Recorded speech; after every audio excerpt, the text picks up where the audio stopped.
I'm really thrilled to be here today with you, future heroes, especially because it is my conviction that female future heroes are exactly what our world needs.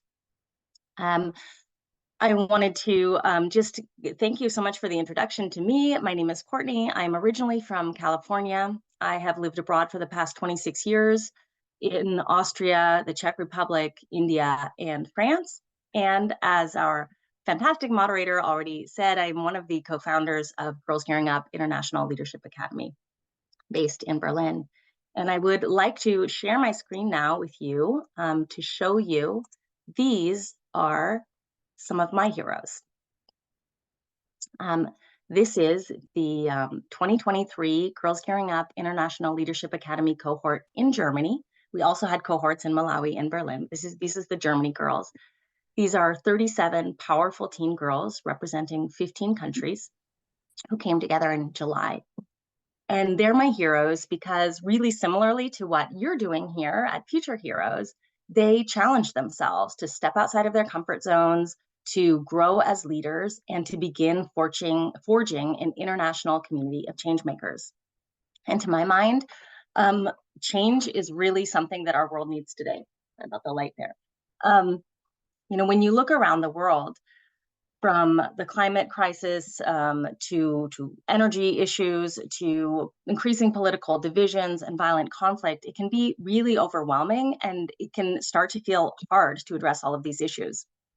And my co-founders and I had the idea, probably very similarly to the founders of Future Heroes, that actually there's something really powerful we can do that can help address all of these issues, and that is empowering future female leaders.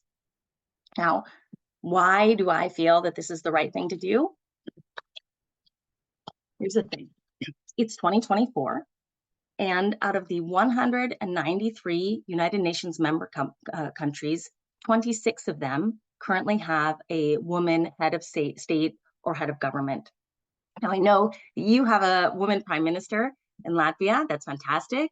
And worldwide, however, there's still so much work to be done. In fact, only 59 of the United Nations member states have ever had a woman leader. Fun fact, the first was a woman prime minister in Sri Lanka starting in 1960. Today, only 26.5% of all national parliamentarians are women. And if you look at companies, only 7% of European Fortune 500 companies have female CEOs. Also, globally, only 28% of management positions in companies are held by women. And interesting, perhaps for you as innovators, only 1.8% of European venture capital funding goes to startups led by women. And what that means is that the innovative ideas from women have less of a chance of being developed. And this number here, 131, is one that really gives me pause. At the current rate, predictions are that gender parity globally will not be reached for another 131 years. Now, the good news for you in Latvia is that Latvia is ranked 13th on the global gender gap index. That's really fantastic. But even on a European-wide level, the prediction is that the gender gap won't be closed for another 67 years. Now, this lack of representation of women in leadership is a loss for a number of reasons, and not just because it's unfair. In fact, studies all over the world show that when there are more women in leadership roles, that benefits everyone. The results are clear. When there are countries that have higher representation of women, have lower levels of corruption and less tolerance for corruption. When there are increased number of women in governments, that leads to more compromise-oriented cabinets and more working across party lines, even in really politically embattled areas.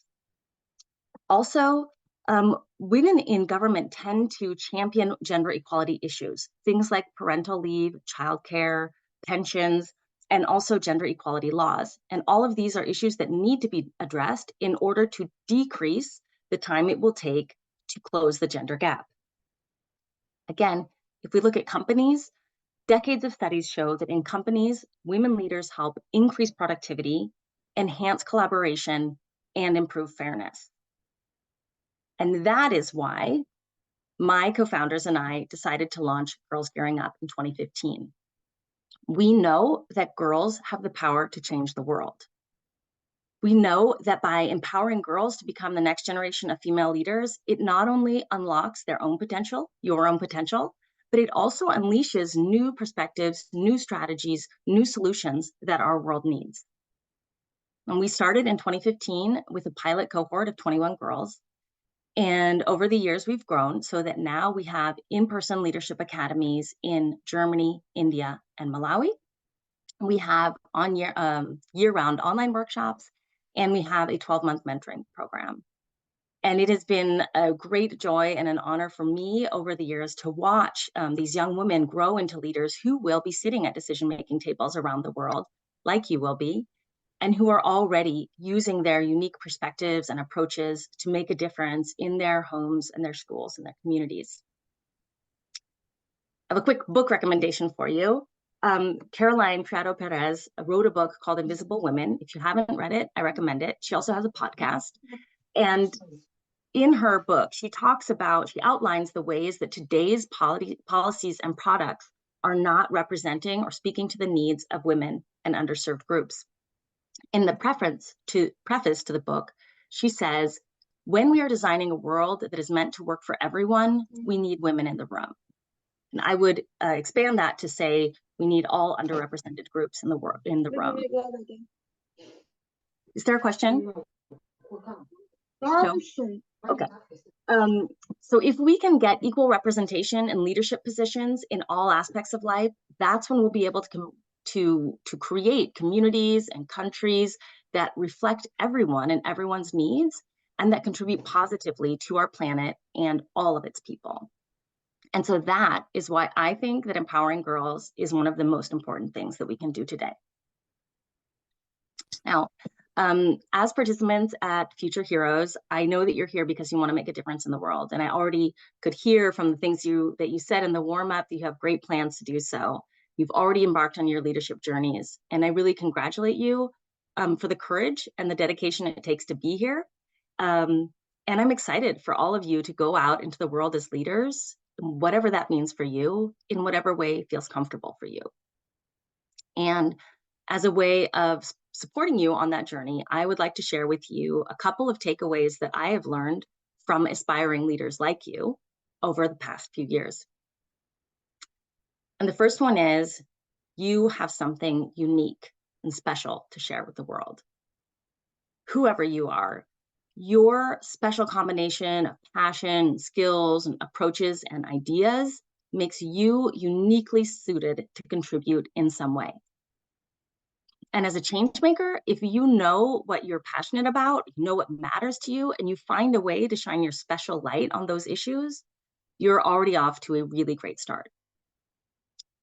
And one of the things we do at our Leadership Academy, the last night, is called an Anything Goes show. It's not a talent show. Really, anything goes. It's an opportunity to show up unabashedly and be who you are. Everyone has to share something, anything. And I have a really vivid memory of this night in 2015. It's kind of the end of the evening, and most of the girls had already shared their anything. We'd had piano playing and a really funny skit, and we'd had some singing and gymnastics.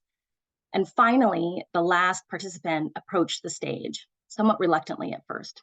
She looked out at all of us and she said, I came here because I wanted to step out of my comfort zone. And I realized over the course of the week that everybody has something unique to share. And so I've been thinking about what thing uniquely to me I could share with you.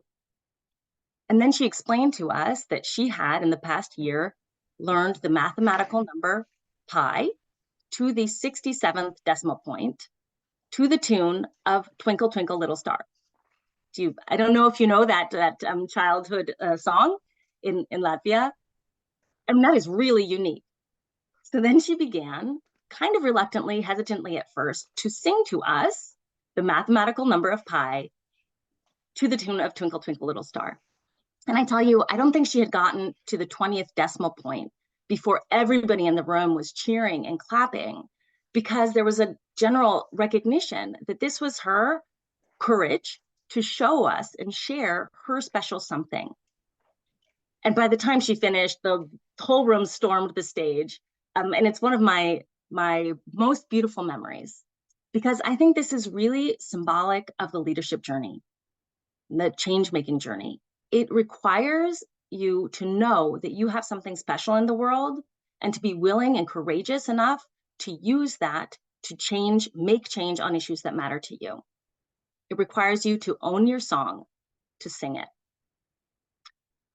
And, in the years since 2015, Leandra has taken this understanding of her own special something, and she has used it to make a change everywhere she's gone. As a TEDx speaker, as a champion for diversity, equity, and inclusion, working on with a number of different organizations, and as the chair of our Youth Advisory Board. And you too have something unique and special to share. So please sing your song. The world needs it. Another thing I've learned from our girls is you are not alone.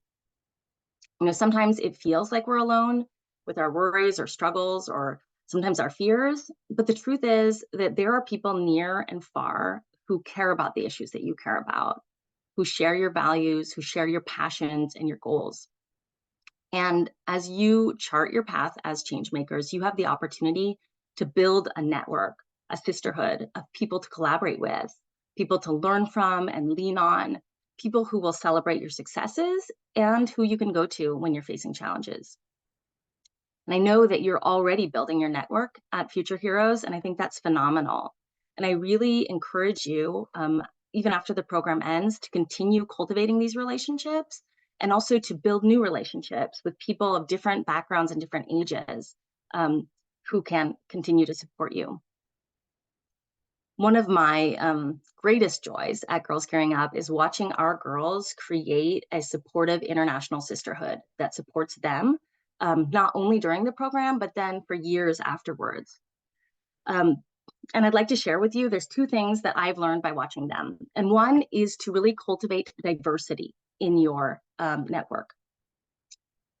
By the end of day 2 of our leadership academies, we have girls from completely different backgrounds who are new best friends. And when you get together at a table, girls from Ghana, Israel, Germany, Morocco, sharing their perspectives on climate change, what it means in their home countries, they all leave the conversation enriched with global perspectives and new understandings. Now, there are people who say that our relationships in our lives can be either mirrors or windows. Mirrors represent people who reflect your own reality back to you, and windows are people who allow you to see new things from new perspectives. And I really encourage you to make sure that your network includes both mirrors and windows. Another really important thing is to ask for help when you need it. In 2020, 2 of our participants, one in Germany and one in India, they teamed up to do an online discussion group, and they chose the topic of maintaining confidence along your leadership journey. And what they shared was that they both had this feeling that when they left the academy, they felt like there was nothing they couldn't do, but that over time, various situations had made them feel like their confidence was questionable sometimes lacking. And so what they did was that they reviewed some strategies together, they read some books, and then they came and posed the question to the group. What are your best confidence hacks? And what resulted was girls from all over the world sharing their best confidence hacks, just like you shared your best mental health hacks, right? Or what helps you relax. And I found this to be an amazing discussion. By the end, we all walked away with new strategies, including myself, and also the feeling of having been heard and understood. And for me, this is a really great example of why reaching out and asking help when you need it is really always beneficial for everybody involved. Another thing that I think is so important is just taking the first step, just unmuting and sharing your first reflection in the warm-up, right? You've done it once, you can do it again. And I think that's it. Change making really is as simple as taking the first step, because once you get started, the momentum helps keep you going. And sometimes the issues in our world can feel really overwhelming, but I'm sure you're already seeing in your teams that even the most complex issues can be broken down into really simple first steps so that we can begin taking action and feeling empowered right away. And that's what we did with Girls Gearing Up, actually. We wanted to build this international network of change makers who would all continue, passing along the message of change to everyone in their communities. That's really big. And so we started with a 1-week leadership academy with 21 girls to test our assumptions, to try it out. And when by the end of the week, the girls were rocking it on stage and they had created allies across countries and cultures, and they were heading home with plans to make a difference, that's when we knew, okay, we have to keep walking. And so we just took the next step, which was planning the next Leadership Academy in our first afternoon workshop. And then we just kept taking steps until finally arriving here today. And one of the things I really love is watching our GGU girls take the first and then second and third and fourth steps on their leadership journeys. Marisachi in 2016 took a first step as being somebody who is passionate about amplifying stories and voices. And she moderated an interview with a power mentor at our program. And then we went to an international leadership conference, and she approached the moderator and asked her to come speak with us. And then she moderated a panel discussion. And then she asked one of those panelists to come speak to her school. And she just kept taking steps. Now she has spoken on international panels of companies talking about the importance of diversity and inclusion. And she talks with companies all over the world about empowering female leaders. That was someone who just started taking steps and never stopped. Within our network, there's also Tia, who wanted to address the issue of teenage pregnancy. So she started an after-school sports club. Audrey, who wants to create a more inclusive community. And so she launched an initiative that brings together differently abled students. Someone said she wants to create a cure for a disease. That's fantastic. I'm sure there's something you can do today. Maybe you're already doing it that can begin charting your path towards that final goal. So really, whatever it is that matters to you, just break it down and take the first step. This is really important at Girls Gearing Up. This is one of our favorite mottos: reach out your hand to pull a sister up. We say behind every successful woman is her own hand reaching out to pull a sister up. One thing that really bothers me is the kind of common narrative in society that girls and women can't or don't support each other. It's the opposite of anything we've ever experienced at Girls Gearing Up. And I can already see from what you're doing at Future Heroes that you are creating a supportive and inclusive community of girls and women. So I think that together, this is one of the kind of narratives that we can work against. It's something that I hope that you will remember as you continue on your leadership journey. When you get a seat at a decision-making table, like, who else should have a spot there? When you build your network, maybe you can think about whose voice isn't being heard. And when you have resources, can you share them?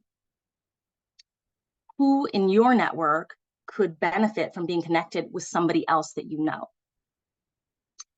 In 2021, our Youth Advisory Board created a 4-part online workshop on the topic of choosing your course of university studies, how to get into universities, and how to manage a budget your first year living alone. It was really well received. Everybody loved it. And then when I asked them, why did you choose this topic? They said, well, this is what we needed when we were younger. And I think that's really important. The world needs all of us, and every single one of us has something important to share. So really, whenever you can, reach out your hand to pull a sister up. So, Future Heroes, I would like to leave you with this. If you recognize that you have something special to share, if you break down your goals into steps you can take, just start one step after the other. And if you build up a sisterhood that can support you along your way, you can go out and change the world. Thanks.